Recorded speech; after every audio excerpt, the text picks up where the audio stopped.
Olá pessoal, estamos iniciando mais uma jornada de estudo e desta vez a matéria será Escola Dominical e Liderança, uma matéria imprescindível na vida de quem caminha com Jesus e quer aprender a palavra.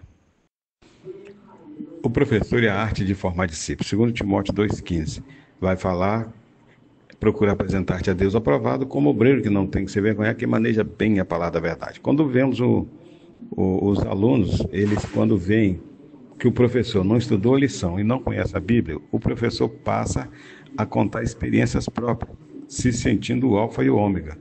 E o resultado disso, você vê nessa imagem aí, que o povo fica enfadado, né? Porque não está sendo transmitido o conteúdo necessário. O professor e sua vida espiritual.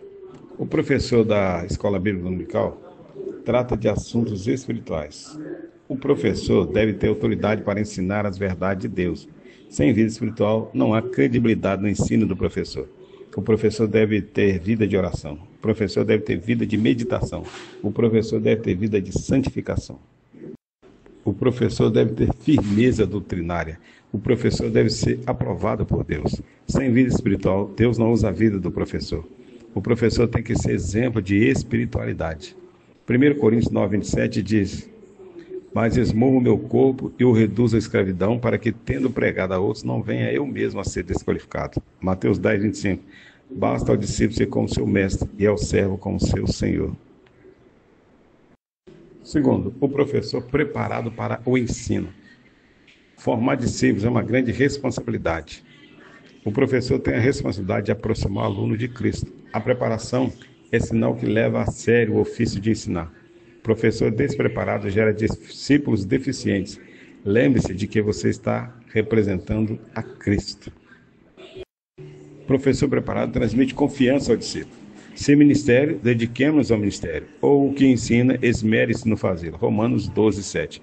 Maravilharam-se da sua doutrina, porque os ensinava como quem tem autoridade, e não como os escribas. Marcos 1:22. Terceiro, o professor e seu relacionamento com os discípulos. O relacionamento do professor na sala de aula, o relacionamento do professor fora da sala de aula. O ensino não se limita à revista. O contato com o aluno é uma importante fonte de ensino. Sem relacionamento, o professor terá dificuldade de conhecer seu aluno. O exemplo de Jesus. E Jesus, vendo-o assim triste, diz: quão dificilmente entrarão no reino de Deus os que têm riquezas. Lucas 18:24. Vendo Jesus a multidão, subiu ao monte, e como se assentasse, aproximaram-se os seus discípulos. E ele passou a ensiná-los, dizendo: Mateus 4:1-2. O professor da escola dominical tem grande responsabilidade diante de Deus e para com os discipulados. A meta do professor é formar discípulos que a cada dia assemelham-se com Cristo. O professor pode marcar positivo ou negativamente a vida do aluno. Positivo, quando ele tem a vida com Deus, prepare-se para ensinar, é próximo do aluno. O aluno olhará para o professor e enxergará nele um exemplo a ser seguido. Negativo, quando é evidente que ele não vive o que ensina, ele mostra despreparo para ensinar, quando ele não se relaciona com o aluno. Ser professor da escola dominical é receber a responsabilidade de formar discípulo de Cristo. Liderança. São vários itens que um bom líder deve ter. Abertura à verdade, confiança, compromisso, colaboração, mudança de valores, administração de conflitos e, claro, muitas outras qualidades devem ser agregadas. Líderes e confiança. Constância. São sempre a mesma pessoa. Coerência. Praticam o que prega. Confiabilidade. Estão lá quando se precisa deles. Integridade. Honram compromissos e promessas. Gerando transformação. Vamos falar agora do líder operacional e do líder transformador. O líder operacional, ele foca na necessidade das pessoas de manter o emprego e ganhar a vida. Preocupa-se com poder, política, status e ganhos materiais. Concentra-se no dia a dia e nas metas de curto prazo. Busca cumprir bem seu papel usando o sistema vigente. Trabalha sintomas e está sempre atrás dos problemas. Agora, o líder transformador, ele foca nas necessidades das pessoas de darem significado às suas vidas. Preocupa-se com missão, objetivo, valores e ética. Transcende o dia a dia e busca metas a longo prazo. Busca contínua transformação dos sistemas alinhados a valores. Trabalha as causas com visão sistêmica e busca prevenção. Crenças facilitadoras. A respeito pelos que pensam e falam os subordinados. Opiniões divergentes são aceitas e consideradas. A comunicação é transparente e imediata. Os que dirigem buscam ouvir opiniões. Quando há problemas, os envolvidos participam da solução. Os erros são compartidos por todos. Há reconhecimento pelo desempenho. Agora vamos falar de crenças limitadoras. Não há transparência na comunicação, não é possível confiar nas pessoas, não é possível ser autêntico e falar o que se pensa. As pessoas e desempenho coletivos não são valorizados, os dirigentes não têm consideração pelas pessoas, gerentes e chefes decidem o que se pode falar na empresa. Inteligências múltiplas, visão múltipla das potencialidades pessoais. Matemática, lógica, Einstein, Newton. Linguística verbal, Hitler, Maluf. Aptidão espacial, Picasso, Niemeyer. Dons musicais, Djavan, Beethoven. Aptidões interpessoais, Luther King, Gandhi. Aptidão física, Denilson, Romário. Aptidão intrapsíquica, Freud, Jung.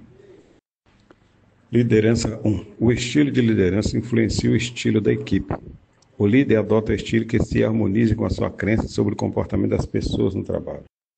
Liderança 2. Estilos autocrático. Sabe o que é melhor para os outros, decide o que fazer e como fazer. Democrático.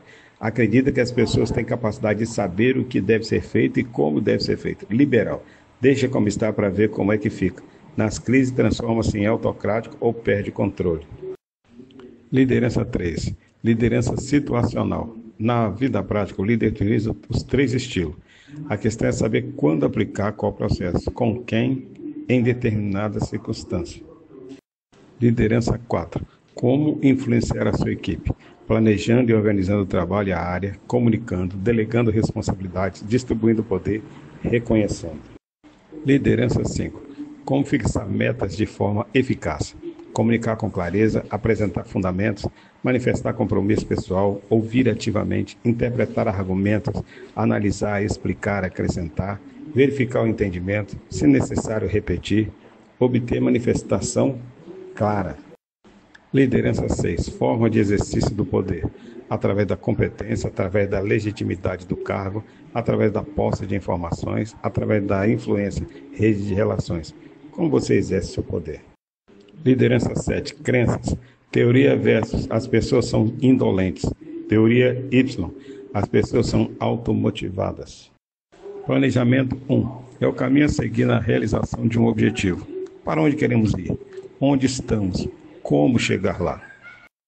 Planejamento 2. Planejar para manter a continuidade. Passos. 1. Ter claro o objetivo. 2. Definir metas e prazos. Cronograma. 3. Recursos materiais e humanos. Planejamento 3. É constante. É uma negociação de prioridades. É consensual. Organização do trabalho. 1. Orquestrar talentos humanos. Passos. Definir tarefa, responsabilizar pessoas, distribuir recursos, definir forma de comunicação, montar estrutura operacional, tomar decisões. Organização do trabalho 2. Delegação. Transferência de autoridade e responsabilidade para execução de tarefa. Exige visão de conjunto. Abre canais de comunicação bilateral e participação. Por que delegar? Treinar e motivar, aumentar o grau de iniciativa, aumentar a contribuição, ter mais tempo para você. Organização do trabalho 3. Como delegar? Compartilhe expectativa, dê apoio, comunique que haverá cobrança, dê ênfase ao resultado, use o erro como oportunidade, defina limite de autoridade e decisão, não decida pelo outro, estabeleça prazos e indicadores de sucesso, evite perfeccionismo. Comprometimento. Ser responsável é uma forma de estar comprometido com o trabalho. A qualidade é inimiga da falta de comprometimento. Habilidade. A preparação é uma das maiores ferramentas do trabalhador. Criatividade. Apresentar ideias e sugestões é uma forma de aumentar a qualidade. Metas e desafios. Para refletir, agir, produzir, evoluir. Seja um exemplo de líder gerando outro. 1 Coríntios 15, 58. Portanto, meus amados irmãos, sede firmes e constantes, sempre abundantes na obra do Senhor, sabendo que o vosso trabalho não é vão no Senhor. Bom, pessoal, chegamos ao final de mais uma matéria aí, Escola Dominical e Liderança. Lembrando que o propósito aqui dessa matéria não é esgotar o assunto, mas de tornar você um garimpeiro das coisas sagradas em busca do grande tesouro. Deus abençoe e até a próxima matéria.